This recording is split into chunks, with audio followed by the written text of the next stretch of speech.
Good afternoon, and welcome to the American University Museum at the Katzen Art Center. We are gathered here today to have a talk about Nancy at 90, a retrospective of form and color, and to lead us in this talk and to introduce her distinguished panel of guests today is Dr. Claudia Rousseau. She's a professor of art history at Montgomery College in Silver Spring. She's the editor of East City Arts Online magazine, and she's a critic and a curator, and you've curated several shows here heretofore. So without further ado, let me introduce you to Claudia Rousseau. And by the way, what a crowd. This is incredible. Claudia, here, take it.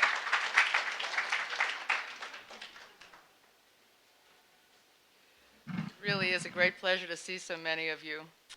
And I do want to thank Jack and Christiane and the whole team of installers who we worked so hard. Also, Cynthia Hodge, who was also a tremendous help to me in organizing the work. When you have someone who's been working for 70 years, there's a lot of work. And it just in order to get it into a arrangement that I could select from it was a big job. But it was great. I'm so glad we did. I'd like to read to you the text that I wrote in connection with this exhibition and maybe make a few comments along the way. Before I do that, though, I'd like to introduce to you the people who are also here on the panel. Of course, there's Nancy Frankel and Jacqui Crocetta, as I say. I can't help myself. Jacqui Crocetta and Sam Noto. Sam and Nancy, I also curated an exhibition of their work in steel at BlackRock in 2012, and that was my first interaction with Nancy. So, and a full show of Sam's work here in 2014. So we've been sort of coming around the full circle with having Nancy's solo. All right, it was just 50 years ago this year that Robert Goldwater asked the question, "What is modern sculpture?" in the title of his now iconic survey on that subject published by the Museum of Modern Art in 1969. The book never supplies a definition. Instead, Goldwater attempted to show how three-dimensional art of various kinds being made in America in the 1960s was aligned with a tradition of modern sculpture that had begun in Europe in cubist collage and welded ironworks like those of Picasso and Julio Gonzalez. In this, he was preceded by the conviction of the great, if quite controversial, critic Clement Greenberg, who believed that the abstraction of the New York school of the late 1940s and 50s was a fulfillment of the promise of modernism that had its beginnings in the 19th century in France, especially in painting. Yet it was also Greenberg who was an early supporter of David Smith, the artist universally recognized as the undisputed pioneer of a modernist abstract aesthetic and practice in sculpture in the United States. Smith was also both a contemporary and a close associate of the abstract expressionist painters like Pollock and de Kooning that Greenberg also championed. What was missing in Goldwater's analysis is the fact that both the painters and the sculptor were establishing a uniquely American modernist aesthetic that would have both lasting significance and vigor for decades to come. It was not merely a culmination of what Europe was doing or had done, but something new. The sculptural works by Nancy Frankel that are exhibited in this show next door are, of course, rooted in the example of David Smith and in the tradition of modernist abstraction that began in the 1950s. When working with steel, her practice can be related to Smith's, but of course is in no way limited by it. What it shares is a fundamental premise about three-dimensional form as emerging from the materials themselves, and Sam also works this way as well. And in conceptual notions about form dynamically occupying space. Questions of balance, of things seeming precarious, about to fall, but maintaining balance, are also central to her thinking. What further links Frankel's work to that of Smith is a youthful spirit of invention, which is still going, something akin to improvisation in music. Indeed, in much the same way that modernist abstraction was related to jazz in its early days, there's a fundamental sense in her work, in Frankel's work, of a similar attitude, working through a variety of solutions to problems of form and meaning within a lively creative framework. This is particularly evident in Frankel's work, which, with its multiple variations on themes, is much akin to jazz improvisation. The titles of many of her works that are next door, like Three's Company, or Impromptu, or Totem, could easily be the titles of tunes on a jazz album. Frankel studied painting with Hans Hofmann in New York in 1953 and 54, after graduating with a degree from the Tyler School of Fine Arts in 1952 and earning an MA in art education from Columbia University. She was later an adjunct professor of sculpture at Montgomery College in Rockville and has continued that practice, this teaching, in her own studio in Kensington, Maryland, to the present. I imagine some of her students are here today. Thus, although she has been working in 3 dimensions for many years, as in steel, as well as in wood and other sculptural media, her background in painting and graphic arts has given her a love for and an interest in color. This exhibit includes some 2-dimensional works by the artist, both in tempera paintings on paper and graphite drawings. These are not only memorable for their color, but also for the variety of their form. Although the waving shapes of a circular relief like river relief, made of design cast with a bronze patina, it may seem similar to early 20th century abstraction, its color and surface texture are almost like a tapestry. Perhaps once again recalling David Smith's Circle series of the early 60s, Frankel has carried her interest in color over to much of her sculpture, freely painting it in bright and even pictorial ways. The bright blue forms of her Whimsy, or Conversation 2 of 2009, the colorful circles of her Circus Theme, which is out towards the front there, from 1988, or the bright wavy curves of her Portal 2 from 2003, are good examples of the pictorial in her sculptural work. As the artist approaches her 90th birthday, which I understand will be in May, yes, this exhibition is a selective retrospective of the variety and the strength of her work from her nearly 7-decade career, most of it here in the Washington, D.C. region. It includes an untitled work in wood and brass from 1956 that was inspired by Frankel's first encounter with African art, that was also a major inspiration for her later works made with clay, wood, and fiber, such as Arch, which is also in the show, and of many other pieces that we could not include in this exhibit. Also featured are smaller unpainted steelworks, as well as a maquette for a very large sundial made for Charles Timberlake in New Canaan, Connecticut, of design cast and copper. And this is a subject we want to talk about more, about the way that the scaling up of many of your works, starting out with something small, and then thinking about it, though, as its possibilities as something very, very big. The continuing vitality of Nancy Frankel's sculpture is a testament to the richness of her inspiration, whether it be from hidden mathematical structures in nature or those inherent in music. Her abstraction is derived from both geometry and organic shapes. Embodying what she calls organic geometry, Her sculptural work reflects her love of nature and the linearity of architecture, both curved and straight. Many of her pieces, such as the Red Tower of just last year, have a feeling of growth to them, recalling the way that nature builds forms with repeated units. And this is really the key, the nut of what organic geometry means, that the works sort of grow in terms of repeated patterns and small units.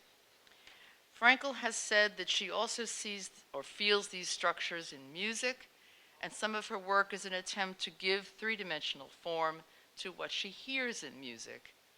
As much as it may connote jazz, Impromptu was inspired by listening closely to the shapes in a Mendelssohn violin concerto.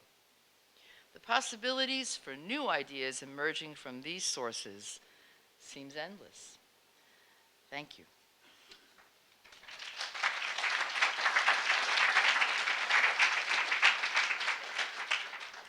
Okay, well, now I'd like to open this up to my panel. I just wanted to give you a little tiny bit of chronology. That in 1958, this was post the study with Hoffman in New York. Nancy went to Germany with her husband, and she was there for 5 years, working in very difficult circumstances. In 1963, she and her husband came back to the Washington, D.C. area,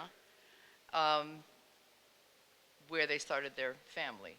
And so she's been in this area since 1963.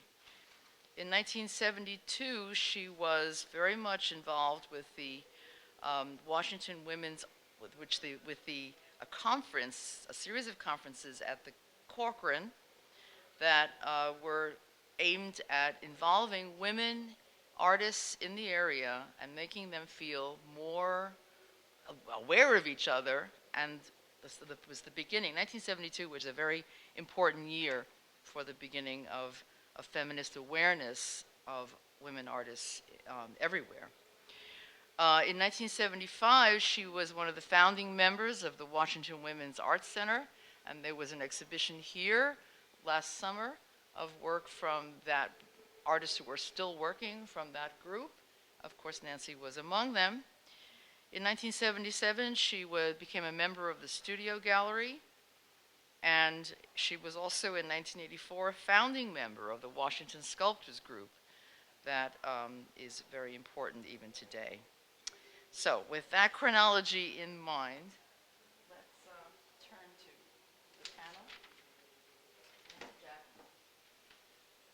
So Nancy,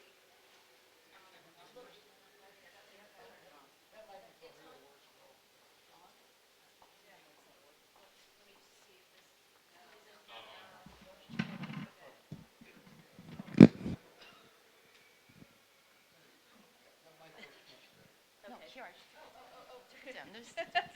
Extra mics and a cough drop.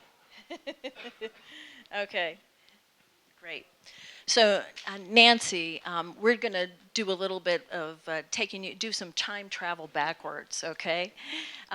Because as Claudia mentioned briefly in that chronology of some of these key events, we're going to focus back in the early 70s. So in 1971, in the Corcoran Biennial, no women were included in that exhibition. There was a huge uproar, and as a result of the protests, the response from the Corcoran was to host the 1972 Conference for Women in the Visual Arts. And that now is an important footnote in feminist history. All right. Let's say it was a big kick in the feminist history. Yeah, even more. Okay, an important event. Okay, so women. The important thing about this conference, though, there had been other conferences. This was the first national conference. So you had Judy Chicago and Miriam Shapiro from California. You had groups of artists from New York and everywhere in between. Alice Neal. Okay, so some of there was the consciousness raising was part of it, but also you're talking about political action as well. And some of the things that came from that afterwards were the Web, the West East Bag, which is a network that disseminated news of feminist art activities from 71 to 73 in a nationally circulated newsletter and at conferences. So Rosemary Wright, a local artist, was hired to be the DC representative, and consciousness-raising meetings were held for 2 years. The slide registry of women's resumes and slides were created so that curators and dealers couldn't say that they didn't know any women artists. So this was really important, and for some people it's important to sort of think about it now, and with all the technology we have today, it's easy to forget that back then the only way to get your work in front of curators or dealers was to have actual physical slides that were in a slide sheet that were placed in notebooks. And naturally, these slide registries did not feature women artists at the time. So a lot of effort went into the slide registry, which I'm sure Nancy can talk about. But we do want to, and I want to mention just a couple more of the events that came out of that conference. The Women's Sphere in 1974, an art festival and exhibition of work by 100 women, and there were performances, lectures, and workshops, and that was held at Glen Echo. After that, the Corcoran held weekly series of lectures and discussions about the difficulty women face getting their work shown in major art galleries.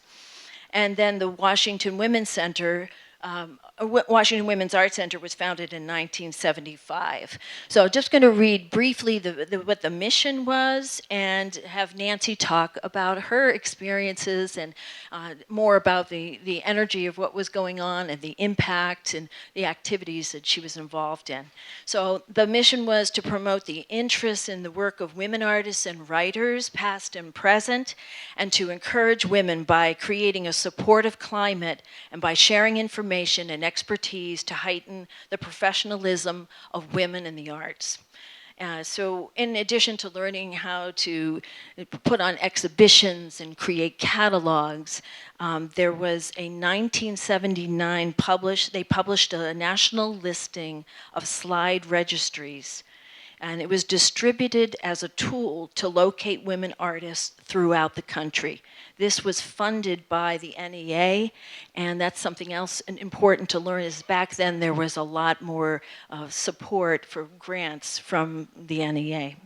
So Nancy, if you could just take a look back and tell us what it was like to be around this group of women, these pioneers, some of the activities you were involved in, and how you felt and what kind of changes, how it impacted your experiences. Can you hear me? Okay. Well, first of all, yes, I did move here in 1963 with one, and I had two small children. So by 1972, I was still just coming out of bringing up two very small children and beginning to think more about doing some more work and getting involved in the art community and looking around for opportunities, which didn't seem very plentiful at the time. And when this conference was announced, this was the place to go, to the Corcoran, to this lecture. It was an eye-opener for all of us who were sitting there in the audience, because we looked around and we saw all these women coming out of the walls. They were hiding before then. None of us knew each other existed.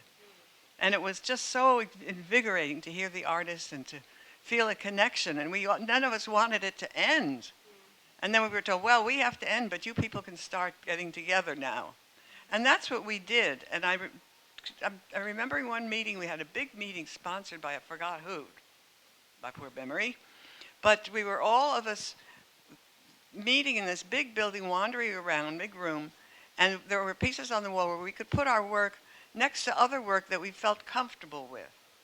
And so that there were a group of us artists doing similar kinds of abstractions, geometrical work and so forth that got together. And we actually formed a group. And we met every week. And I'm not sure, this was the group that met for several years. And we spent several years on our feminist awakening.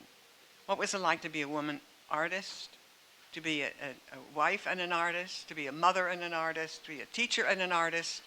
And every Friday we had an important meeting for about 2 years. And then we started getting busy, too busy to come. So we realized, okay, we've served a purpose. We have to go on from here. And the same thing happened, I think, over the long run with the Women's Art Center, because that served a marvelous purpose. It was on Q Street, a little place. You walked down these steps and you went into this place full of excitement. And I took a course, I still have the announcement, on how to put on a show. There were 5 of us. So we put on the show. We made the announcement, we did put it up, had the opening, figured out how to get publicity. And that's what we learned, and that was really wonderful. And after I joined the studio gallery, it was still in existence. It moved then down to 7th Street near where we were, a studio gallery. But it began to be less of an important venue for people. It had served a beautiful purpose, and people went on from there. And I should say, at one point, after I'd been a member of Studio Gallery for quite a while, we needed a new manager. And I thought, maybe I don't want to teach anymore. I'll try being a manager. So I was a manager for 2 years. Turned out I wasn't very good. Not very good. But while I was there, I did a little research. And I found out that in co-op galleries, 90% of the members were women. In the commercial galleries, 90% of the artists were men. Now, it hasn't, the percentages have changed, but they're still tilted in the same direction. It's interesting. But anyway, we went on from there, and really another group that we weren't saying we have to be women, but out of this group we started meeting once a month just to talk about work. We met in a restaurant and we had a lot of fun until we finally decided restaurant was no good. We couldn't talk to everybody. We'd come to each other's house the first Sunday of the month and have a potluck. So we're the first Sunday group. We've had a few shows together. We've been doing this for years. We happen to be all women, but our important thing is not that we're women, but our artwork and what we're doing and how we keep together and keep up with each other. So does that help you?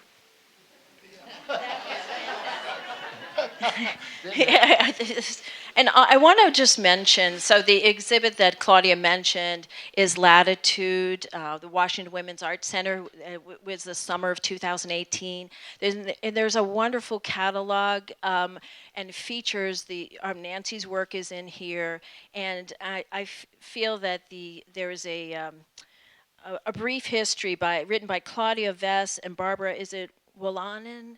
Well, okay, and it's really wonderful. So if you want to learn more about that period of time, that's here.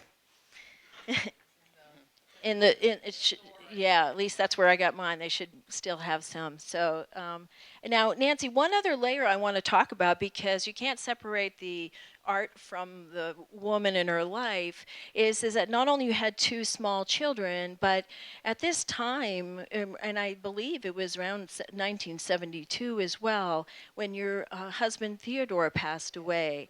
And so your daughter Sue was about 9 or 10, and your son Steve younger.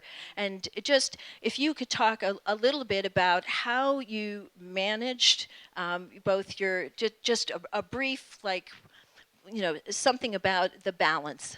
Right. Yeah. It was. Oh, back again. I've got this. It was a trying time, you can imagine, and it was. I'm trying to remember back how I did manage. Partly it was to get involved with the children, their schooling. It turned out that they didn't do enough art, so I became a volunteer art teacher. And I did have the ability to be a substitute teacher, because at Columbia I taught art and education. So I was able to, for a while, be a substitute in the public schools. And that went on for a while. That kind of helped me. I didn't have to work full-time, but I had to work part-time. And at one point, I'd get up in the morning and think, okay, I did have a studio then that I went to. I'm going to no, the phone would ring, I'd have to go teach. Okay. Well, this went on, and finally I decided this is not what I want to do anymore. So I decided not to substitute, and I started teaching children after school in my own studio. And I did that when my children were in school. That meant that I could be with them when I was teaching, and I could be at the studio when they were in their own place. So, Well, this is still an enormous issue of balancing being a mother and Yeah. being an artist, and how especially being a single mother. yeah. Well, how actually, difficult that is. Yeah. yes, one time I've told this story to many of my friends. I was on my way to my studio and thinking, oh, I've got to pick my daughter up. She's going to have a meeting this afternoon. My son has an appointment tomorrow. I've got to get this done. And I thought, how can I live like this? It felt so stressful, and I thought, okay, only think of what you're doing in the moment. I hadn't read any of the gurus that came up to tell us that. But I figured it out myself, and it really saved my life. I wasn't always ready for the next moment, but I was in the present moment. That's the important thing. Yeah, right. Sam. Yes, let me try this one. Hi, I'm Sam Noto. I come to praise Nancy, and I can tell you what, I don't remember what year you joined Land Sculpture Studios. Was it 2000? Maybe. I'm not good at Yeah, dates either. me either. We're old. Nancy came into a studio that I built, and I still manage it, and we've got 8 artists that work there. It's in Beltsville. It's really it's a good place to work. You can do everything with metal. And I had the wonderful opportunity of watching, scared myself, of watching Nancy work. Now, I've got a big roll with me that I will show you later. What I'm trying to impress on you is that, I mean, the struggles of women in the arts is unbelievable. It's incredible. The strides that have been made are wonderful. I've been a teacher. I've had the wonderful opportunity of getting young. I've got 2 young ladies coming to my studio tomorrow where we're going to learn how to weld. And so this whole idea, it's not just women, though. Whenever you like to stop out, I'll show you how to weld. But I do want to show you this. This is a chapeau. This is Nancy's chapeau. My wife said, shouldn't we wash it? I said, oh my God, don't dare take the patina off that.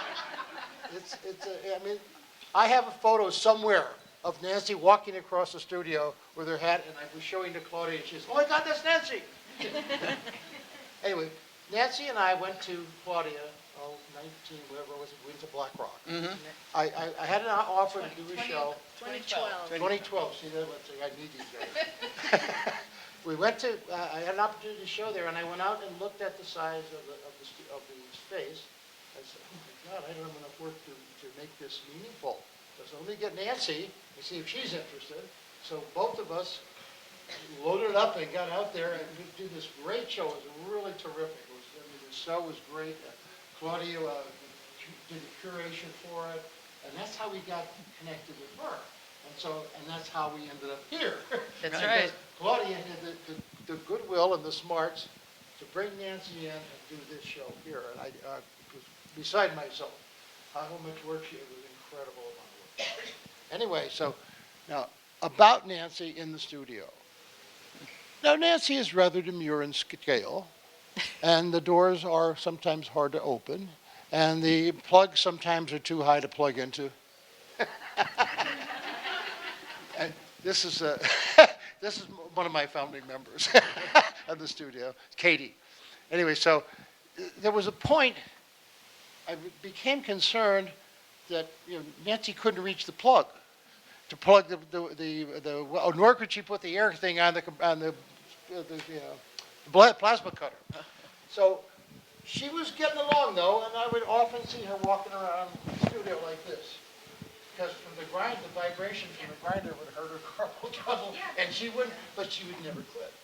And the point I want to get here is the determination that she has in her to deliver the work that's out there. And this, I observe this now. I'm going to show you a drawing a little bit later. It knocked me out. I'll tell you all about that.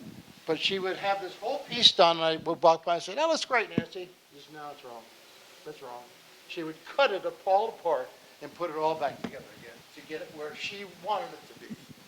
This kind of determination really defines the quality of her work, not only from the standpoint of assembling the steel and welding it, but the aesthetics of the arcs were exactly as she put them. And I'll show you the large piece. There's a two-tone blue piece out in the middle. It's very tall. Sam, up here, up here. Oh, yeah, I have. Yes, yeah. Yeah, thank you. Yeah, Very minded that's all. right. My wife tells me all a lot. She's always keeping me out of trouble. Anyhow, so the quality of her work is what the impression I want all of you to leave with here is that this is really good stuff out there. And have you been discovered? The mention of it's not perfect, but let's tear it all apart. And Yes, yes. then it goes back to this wonderful story about you with Hans Hofmann, that he saw a painting and he looked at it. He was apparently an amazing teacher. He picked up the painting and he ripped it up into little pieces, and then he rearranged it so that it would be more energetic. And did she get upset? No. She thought that was, this is great. And that attitude of not being just, oh, I'm offended, but to take that possibility of, that's the whole thing about teaching, is to Yes. allow yourself to learn something from someone. And that's what I want you to take away. And be persistent and just keep doing it. So the quality of her work is nonetheless. exceptional. Show the collectors who collect her work. The design cast, which was mentioned briefly, unfortunately is no longer. Right. It's a material. The first thing that Nancy did in my studio, she came out there and thank you. she welded a steel frame. She had some rods and she welded them together so she could put the design cast on them. And so this material, other people have asked about it, but no luck yet. Yeah. Anyhow, those are the ones that are the spheres. Is that like cement? I've never used design cast. It's aluminosilicates chemical mixture. Okay, it's very lightweight. Hard as steel. exceptionally- But you helped to invent it, Well, didn't I you? worked with the inventor of it. Yeah, I worked with the inventor of it for a while. When he first started, I started working, and so he had several different kinds. One for casting, one for doing directly over an armature. It had to be layered with fiberglass. I find it's a wonderful material. The things I made years ago are still outdoors and surviving beautifully. Exceptional stuff. Yeah. Yes, wonderful. One of the pieces that's made out of that in there is the big white, like a Yeah. fan shape that she's called Pie in the Sky. I mean, the thing has been outside in your garden for 20 or 30. 20 yeah. years. I mean, it looks They're pretty amazing, and it's lightweight too, which makes it real. Especially when you work in metal. it's much You lighter. start lugging some of this stuff around. You Right. don't want to move it too often. So anyway, let's see, how are we show doing us- time? show us- we're yeah, show us- We're great. Show us the drawing. Yes.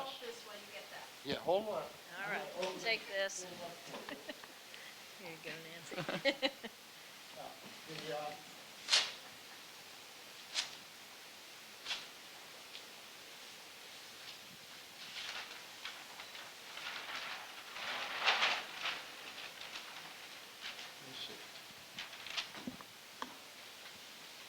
We're gonna see the piece, right here, all the way down the floor.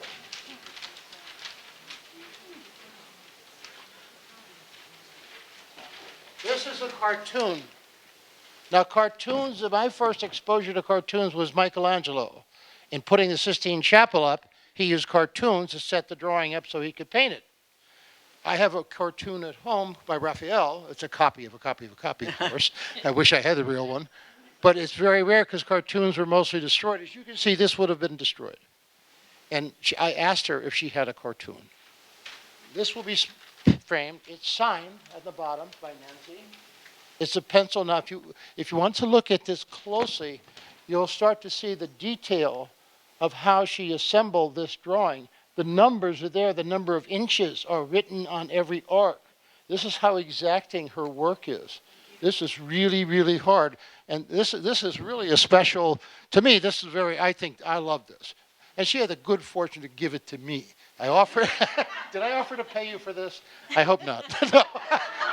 I know, I would pay her an immediate minute for it. Matter of fact, I thought, wonder if we could auction this off and in honor of Nancy. I mean, it'd be wonderful.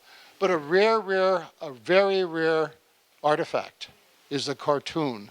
And so, I don't even know, it's not even done much anymore, is it, by artists?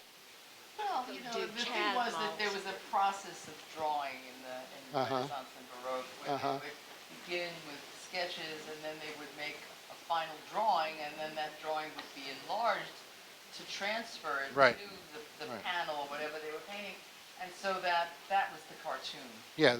Usually, either the students of if it was a master artist like Raphael or somebody, Bernini, that the thing would be copied, and it would be copied so many times that it would fall apart. And that's what happened to a lot of those things. Yeah, they're mostly destroyed, quite rare.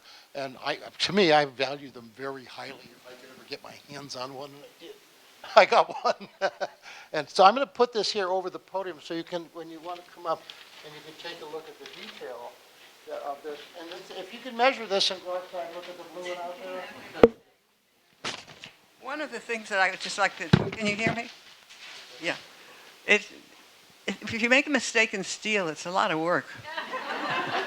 It helps to have a model that's accurate. That's a truism. Or you burn a hole through it and you make more work. I'm doing one of those now in my studio to relearn and relearn again. Or it becomes something else. But it's the essence of what Nancy, this drawing, this cartoon, and everything that I've observed in the studio. And when Nancy has been on the board of the gallery, the Studio gallery. studio gallery, I never felt comfortable with galleries. I don't like galleries. I've been in any galleries except maybe Watergate shows them sometimes. But the gallery scene to me was, and especially a co-op. But Nancy was on the board. I said, well, I'm going to give that one a shot. Because Nancy, my first knowing comment after we've known her for a while, I said, when I grow up, I want to be just like you. I mean, this young lady is amazing. A demeanor, then you heard of this, one of a kind. So. Sam, while we're talking about Nancy's process, Nancy, I was wondering if you could talk a little bit about scale and your approach when you're thinking through works. So in terms of scale, I'm struck by how so many of your works work on an intimate scale, but also in something as large as public art.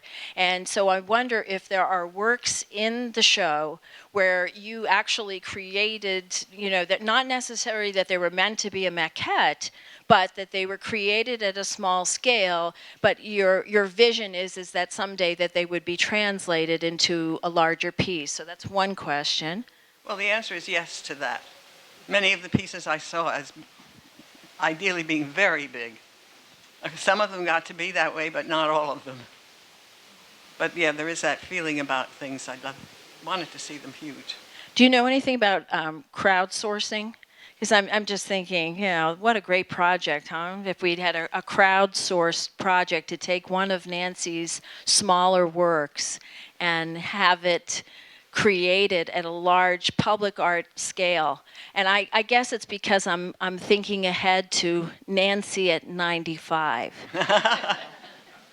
And now if you talk a little bit, I know very recently you created a new sculpture and the inspiration came from something in your sketchbook. So if you could talk a bit about the importance of your sketchbooks or sort of how what your approach is like, because also there's just an incredible variety of materials that you've mastered.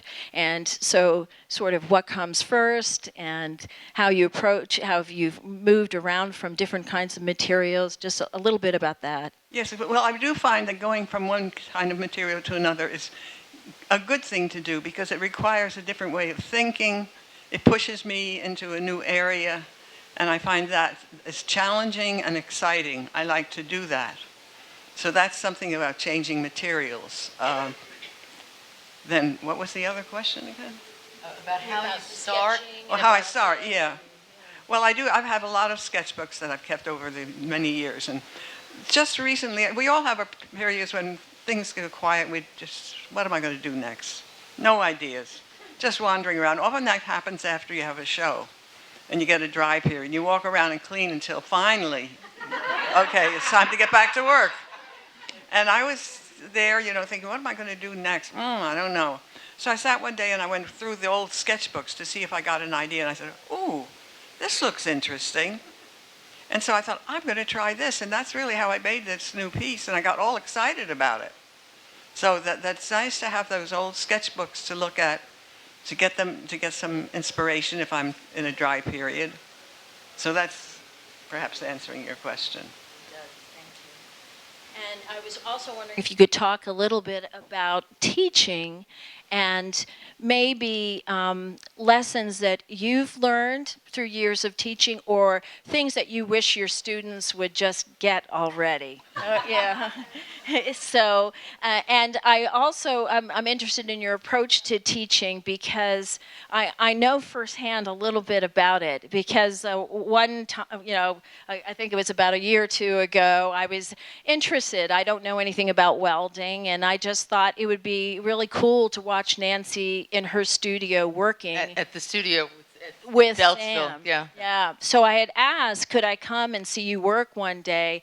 Oh, sure. We set it up, and so we show up at the studio, and Sam and Nancy are taking a close look at what I'm wearing to see if it's flammable. Okay? And next thing you know, Sam's like, I think I've got some clothes, Pants. hats and jackets that will fit you. And I'm like, what? So it was definitely baptism by fire, really. It was this intensive morning of learning to weld on the fly and cut and plasma cutting. So I thought that was really cool, because if she had told me that this is what we were going to do, I'm sure I wouldn't have shown up. So. And I'd like to put a plug in here for Sam's studio, because to go there and to see all this equipment, everything you need to make a sculpture, the things you didn't know you needed are there. And learning how to use these, Sam was always generous with his time and his effort. And it was wonderful to work and be involved with other people there and do sculptures there. That was really exciting. And yes. Oh, and some amazing work has come out of there by your mentorship, and there is this wonderful little video of you running around with the helmet on. Yeah. She's in her mid-80s. It's like, what? I learned to weld in New York City. I worked at the Sculpture Center there, and they had one floor they did some welding, and they weren't too eager to let people in there, but boy, I pushed and I was glad.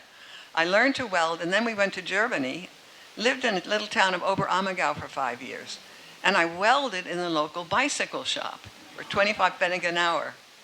And what I learned later was it was very dangerous, because their acetylene was solid, about to explode any moment. Those tanks. Right. So then I let that go, and I didn't weld for a few years. I came home, I had children, I got involved. Did a little bit of welding in my own studio. Then it was arc welding and acetylene. And then when I went to Sam's, it was a whole different thing. I had to learn all kinds of new things. It was fun. Great. Yeah, we had a great time in the studio. I got to tell you one thing, though. Jacqui really upset me. She was so damn good. I said, damn, if I keep trying, I'm going to get as good as her. And that was her first day. And I find that younger people have good, steady hands, and they go right at it. It's rather common among young people who want to get to weld. It was wonderful. I would love to get some questions or comments from the audience. Yeah? I'm just curious, when you're talking about the intimate scale of your work, I can yell. Okay. I'm curious about the works that are done in an intimate scale. You already said that many of them you envisioned as large scale. Mm-hmm. But is there something that specifically speaks to you that says, no, something's meant to be at the intimate scale? What differentiates that? You may or may not be able to answer that. It might be an intuitive thing when you're looking, but I don't think when I go start out, I have a sense of exactly what it's going to have to be, but I just work at it until it becomes something. When I did a whole period of things I now call telescopes, which were based on African vases, but I put them sideways because I didn't want them to be vases and called them telescopes. They never came to mind as huge, but they could be. I just haven't made them huge. Some of those the smaller steel pieces that are in this. I mean, you look at them in a photograph, you could imagine them being very big. They could be 10 feet high, like some of the works of the late works of Smith even. If you look at them, they could be very small also, but they're like 9 feet high. They're not deliberately maquettes. No. No. These are finished pieces. Yeah. Which could be translated into large scale. Right. Yeah. Yeah. Yeah. Over there? Yeah. I have a question regarding the improvisation. Because in your drawing, we see a lot of precise measurement and sketches. How the improvisation comes into your work when you do it? Like in the introduction that Claudia gave us, talk about like a house, sometimes things are improvised, it's like jazz. So I want to kind of see how you work with improvisation when you have a lot of precise measurement and drawing. Well, first of all, I might be working on sketches for my sketchbook and bigger sketches like you see here, but also I do a lot of work with wax and make little, because then I can work in 3 dimensions, but it's small, and I can do experiments with what if it goes this way, what if it goes that way, and I can develop my idea to be more accurately what I want from it. And then when I do that, then I'll go back and say, okay, this is good, but it needs to be so big. Oh, maybe that's 5 times what I've done. So then I start measuring, and I start getting proportions. And they might change as I go along, as I get larger, but still I'm wedded to trying to keep the proportions so that they fit. It's very classical to be working in wax first. People have been doing that since, what, the ancient Greeks? Anyone else? You want to say something else? Sure. Have you done any site-specific land works? Pieces that are deliberately done to be placed in a certain place outdoors? Not exactly. I did a piece for Capuchins in Detroit, and it was for a garden. It was Sister Moon. So that was I didn't see the spot, but I knew the reason for it. And that same sculpture was found another home in Ohio in a place where they were making a student, or a place where people could study astronomy. And so it became another sculpture for there.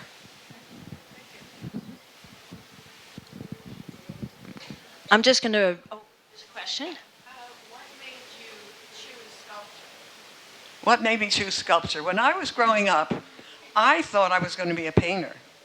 I never touched anything 3-dimensional the whole time. I only painted, I drew. And I knew from the first grade that I was going to be an artist. And I say that because the teacher said, draw a picture. And so we all drew a picture of a person. And she came to mind, she said, look, she made a circle for the body and a circle for the head, but she made 2 lines for the neck. Oh, I like this praise. I'm going to go on with this. But then when I went to art school, I went to Temple University, Tyler. There you learned everything. You went from one thing to another. And I struggled with my paintings, and the colors would get muddier and muddier. And I'd get into the sculpture studio and, this is wonderful. So it just happened. And when I look at, in my background, I have architects. My son's also an architect, so there is that. And also there's a portrait painter. So anyway, it just, once I hit sculpture, I knew it was what I wanted to do, 3-dimensional. What 2 or 3 artists would you say influenced you the most? Well, different stages. When I was in art school, we were at the very beginning in the 50s. And my roommates and I would collect pictures of Cubism with Picasso and Braque and really study those Cubists. Although what we were receiving, we had a very traditional upbringing at Tyler. We weren't doing anything. In fact, one of my roommates was threatened not to graduate because she was too abstract. We were at the very end of that. Yeah. So that was that. David Smith was also a big influence on me. Cézanne, and one of my favorite artists is Mondrian. So those are artists that... There's a question back there. Back here? Okay. I recently saw or recently heard the poetry of Tom Kierland, his beautiful books and his tribute to William Meredith. And I noticed the beautiful pictures of your sculpture in the book, and not just sculpture, but some of your art. And I wondered if you could say something about the relationship of the forms that were chosen for that book, as well as the poetry. Was there a relationship there between the two forms, or was it just random? I'm not sure about the relationship. I was not the one who actually put it all together. I just provided all the work. And I'm friends with Tom, but I didn't know his poetry when I was doing the artwork. And he didn't know my artwork when he was doing the poetry. But somehow it felt comfortable for both of us to be together. Thank you. Sometimes those things just work out, you know. Over there? Yeah, Nancy, there's just one thing that I like to say is that we worked together periodically in the early 70s. Hold on. We can't hear you. Okay. Hi. I'd like to thank you for all these years. We first met in the early 70s, and after the Corcoran show and in other things, and we ended up together in a small group that was there for consciousness raising, for support, for the artists needed at that time, women. And I've never seen anybody more encouraging or more generous when you were asked for help or what they knew and that what you had that we needed, and then you'd share it on. It was a wonderful experience, and I think that that's part of what carries your work to this very day. So thank you. Well, thank you much. you. Thank you.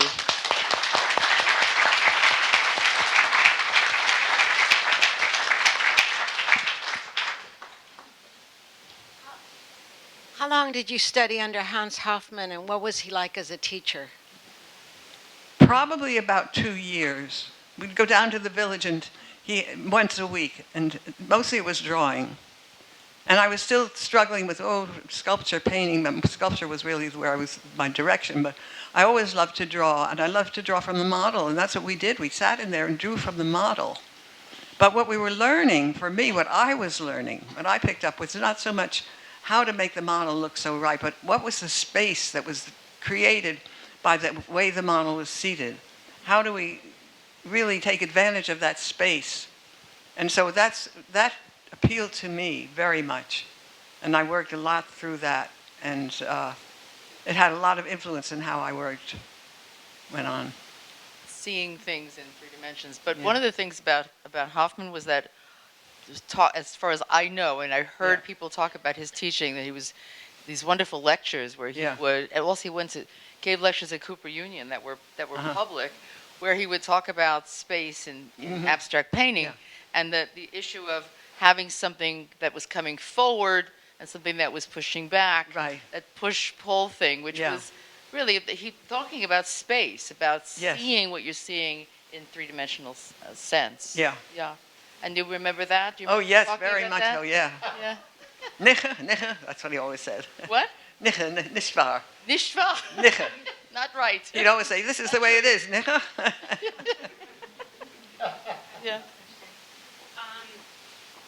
Thank you so much. I just adore your work. Well, thank you. And just blown away. Really, really blown away. Also a Tyler graduate and a painter, but I was in a show with Washington Sculptors Group, and it's like one of the most vital, supportive groups in all of Washington from my experience so far.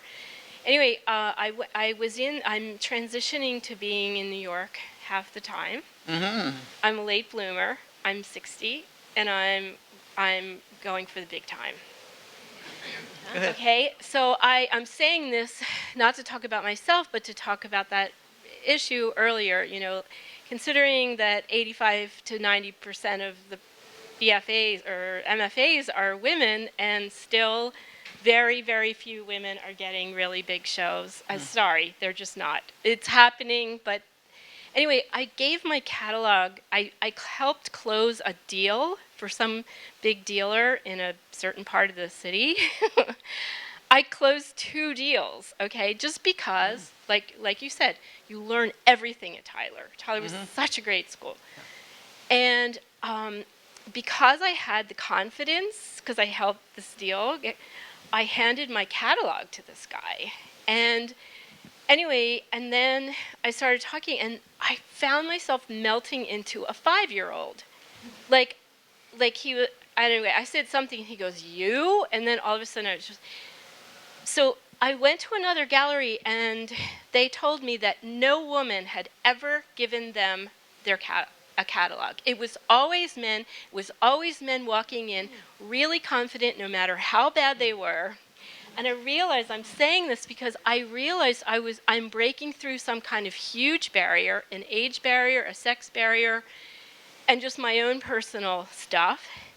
So I wonder, you handle this whole gender thing, you seem to handle it with a lot of balance.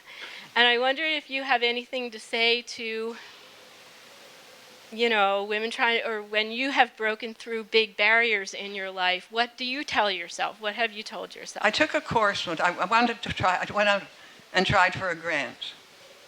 And so I went and just heard a lecture about all the things you're supposed to do to get ready for a grant. And then when it was all done, you had to have, there was a time scale, there was this, there was that. And the woman said, "When you made your proposal, I'll be glad to edit it for you." So, okay, I'll try it. So I did all the things I thought I was supposed to. I wrote my grant, this was for new work, telling, how this was really going to be important for the public, and blah, blah, blah, blah. And she comes back, she says, "We don't care about that. We want to know how it matters for you." And you see, I had to go against my upbringing. You don't brag about yourself, right? But you do brag about yourself. You do say the thing. So I changed my tune. I followed her advice, and I got the grant.